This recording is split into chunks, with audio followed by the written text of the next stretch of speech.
আসসালামু আলাইকুম। আমি আমরিন রহমান নিয়মিত আইন প্র্যাকটিস করছি। আমি ন্যাচারালি আইন নিয়ে কথা বলে থাকি, কিন্তু আজকে আমি এই রিসেন্টলি আমাদের বাংলাদেশে ঘটে যাওয়া একটি গণ অভ্যুত্থান নিয়ে আলোচনা করব। আমি আলোচনার শুরুতেই প্রথমেই আমাদের এই গণ অভ্যুত্থানে শহীদ হওয়া আবু সাঈদ, মুগ্ধ এবং এছাড়াও যত ছাত্র শহীদ হয়েছেন, আমি সবার আত্মার মাগফিরাত কামনা করছি এবং সবার আত্মার শান্তি কামনা করছি। এছাড়াও আমাদের এই গণ অভ্যুত্থানে বাংলাদেশের যে আমজনতা, সাধারণ মানুষ এবং যে পুলিশ সদস্য নিহত হয়েছেন, আমি তাদের আত্মারও মাগফিরাত কামনা করছি এবং তাদের আত্মার শান্তি কামনা করছি। অর্থাৎ আমাদের এই যে ছাত্রদের যে কোঠা আন্দোলনটি ছিল, এখানে যারা সমন্বয়ক ছিলেন তার ভিতরে সার্জিস আলম, যে বলেছিল যে আমরা এমন একটি বাংলাদেশ চাই যে বাংলাদেশের শিক্ষা ব্যবস্থা এমন হবে যা বিশ্বকে চ্যালেঞ্জ করা যাবে।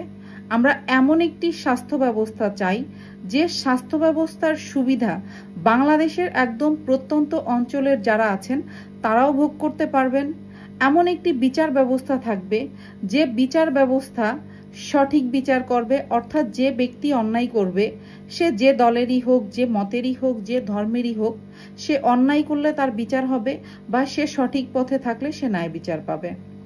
সো আমিও এই সবার সাথেই কিন্তু একাত্মতা পোষণ করছি এবং আমিও ঠিক এমনই একটি বাংলাদেশকে দেখতে চাচ্ছি যে বাংলাদেশে আমরা প্রতিষ্ঠিত একটি ডেমোক্রেসির মাধ্যমে আমরা বসবাস করি, অর্থাৎ গণতন্ত্র যেখানে সম্পূর্ণ সঠিকভাবে কাজ করে। তো আমি যেটা হচ্ছে আজকে আমি আসলে এই বিষয়টি আলোচনা করছি যে অলরেডি যদি আমরা ইতিহাসকে পর্যালোচনা করি বা অনেক ঘটনা আমরা দেখি, সেখানে আমরা যেটি পাই সেটি হচ্ছে যে আনলিমিটেড পাওয়ার অ্যান্ড মানি, এই অপরিসীম ক্ষমতা এবং টাকা কিন্তু একটি মানুষকে স্বৈরাচারী হইতে সহযোগিতা করে।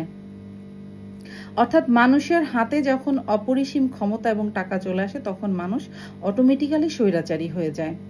এবং অলরেডি আমরা এই গণ অভ্যুত্থানে এটা কিন্তু অলরেডি প্রমাণ করেছি যে আমরা বাংলাদেশের ছাত্র এবং আমজনতা যদি একসাথে থাকি তাহলে যে কোনো স্বৈরাচারী বা যে কোনো যদি এমন হয় যে কেউ ক্ষমতার অপব্যবহার করছে, গণতন্ত্রকে ঠিকভাবে প্রতিষ্ঠিত করে দেশের শাসন ব্যবস্থা পরিচালনা করছে না, তাহলে তার পতন ঘটাতে কিন্তু আমরা সক্ষম। তো এই ক্ষেত্রে আজকে আমি যে বিষয়টি আলোচনা করব সেটি হচ্ছে আমরা দেশের ছাত্র এবং আমজনতা যদি চাই যে আমাদের যে একটি কনস্টিটিউশন, একটি সংবিধান আছে, আমরা আমাদের সংবিধানটাকে পরিবর্তন করে, অর্থাৎ আমরা সাংবিধানিকভাবে এমন একটি আইন আমাদের দেশে প্রতিষ্ঠিত করতে পারি কিনা যেখানে যে কোনো রাজনৈতিক দলের একজন লিডার সে সর্বোচ্চ 2 থেকে 3 বারের অধিক রাষ্ট্র পরিচালনার ক্ষমতায় আসতে পারবে না। অর্থাৎ একজন রাজনৈতিক লিডার তাকে সর্বোচ্চ 2 বার অথবা 3 বার তাকে রাষ্ট্র পরিচালনার ক্ষমতায় বসানো হবে বা সে রাষ্ট্র পরিচালনা করতে পারবেন। আমরা যদি সাংবিধানিকভাবে 2 বার করি তাহলে সে ম্যাক্সিমাম 2 বার ক্ষমতায় আসতে পারবে, রাষ্ট্র পরিচালনা করতে পারবে, সে সংসদীয় ব্যবস্থায় হোক বা প্রেসিডেন্সিয়াল ব্যবস্থায় হোক। যেভাবেই দেশ পরিচালনা হবে না কেন, প্রধানমন্ত্রী হলে তিনি 2 বার, অথবা যদি আমরা সেটা সাংবিধানিকভাবে প্রতিষ্ঠিত করি যে সর্বোচ্চ 3 বার, তাহলে 2 বার অথবা 3 বার। এর পরবর্তীতে ওই রাজনৈতিক লিডার বা ওই ব্যক্তি আর তাকে নমিনেশন দেওয়া হবে না। তার যতই জনপ্রিয়তা থাক বা যাই হোক না কেন, তাকে নমিনেশন দেওয়া হবে না, সে নির্বাচনে আসতে পারবে না বা ক্ষমতায় যেতে পারবে না। তাহলে এই ক্ষেত্রে কিন্তু আমরা অনেকটাই স্বৈরাচারী শাসন থেকে বাংলাদেশকে আস্তে আস্তে মুক্ত করতে পারি এবং একটি সঠিক গণতান্ত্রিক ব্যবস্থার দিকে আমার বাংলাদেশ আস্তে আস্তে যেতে পারে।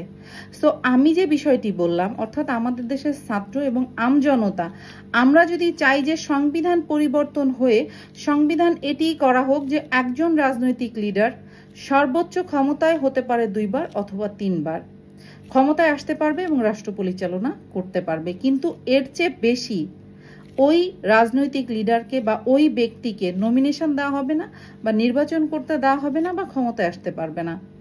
তাহলে কিন্তু আস্তে আস্তে স্বৈরাচারী শাসন এবং বাংলাদেশ থেকে দূর হবে এবং গণতন্ত্র প্রতিষ্ঠিত হবে। সো আমার এই যে মতামতটি, এটি যদি আপনাদের ভালো লেগে থাকে তাহলে আমি আপনাদেরকে রিকোয়েস্ট করব আমার এই ভিডিওটি আপনারা বেশি বেশি করে শেয়ার করবেন। সেক্ষেত্রে যারা দেখবে তারা এই বিষয়টি জানতে পারবে, তারা তাদের মতামত দিতে পারবে। এছাড়া অন্য কারোর কাছে যদি আরও অভিনব কোনো মতামত থাকে তাহলে সেটাও কিন্তু প্রকাশ করতে পারবে। সো ভালো লাগলে অবশ্যই ভিডিওটি সবাই শেয়ার করবেন। আর সবাই ভালো থাকবেন। আল্লাহ হাফেজ।